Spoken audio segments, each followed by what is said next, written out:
Are you surprised that there's no wins vacated?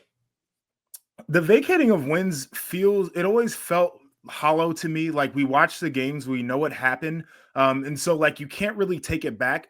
I think in the changing times, it might be a little bit stronger and more symbolic since we're not going to do anything about the future of your program. We're going to look back in the past and we're going to completely acknowledge that like these are not things that we're going to recognize. You didn't earn it. So I'm 50-50 on it. Like it doesn't mean a ton to me because if it was my school, I'd just look back and be like, well, you all watched the games. You saw that we won. So vacate whatever you want to vacate.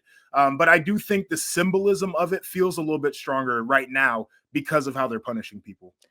I have always been anti-vacating as a punishment for the reason that you said. Like we all saw it with our eyes, and I think it is weird for records. I get why they do that. We've seen it a lot of times for ineligible players. So Yes. that was one of the reasons I didn't think we were going to see it here because although the punishment and this like the scheme of the advanced scouting and the sign stealing was very elaborate and everyone had a lot of questions about how exactly it worked. It wasn't necessarily playing ineligible players that people knew were ineligible. So you also I was in the room with NCAA president Charlie Baker the day after Michigan won the national championship. I was at the NCAA convention and he was defending the fact that they looped the Big Ten in and Michigan in once they got the information. And he was like, listen, I'm glad we did it. They took action.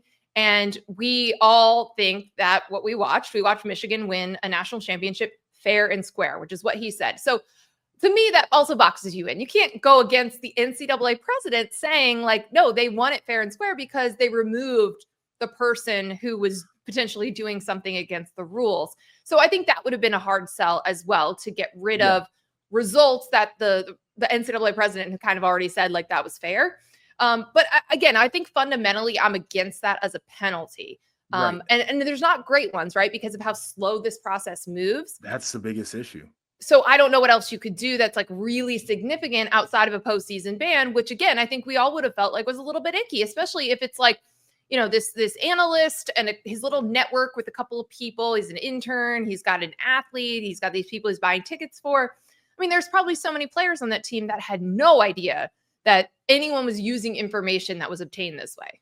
No doubt. And to touch on like the vacating wins in this situation, I think it would have been the point where Connor Stallions was off the staff. Like you can't touch those games. And that includes the national championship. I always felt very strongly that they had to go out there and do what they did to win that title. And I never want to discredit a champion in that way because I know how hard it is to win those games. But up until that point, I feel like there was an argument that you could have made. But then again, it is very weird. And for a lot of people, it doesn't mean a ton there.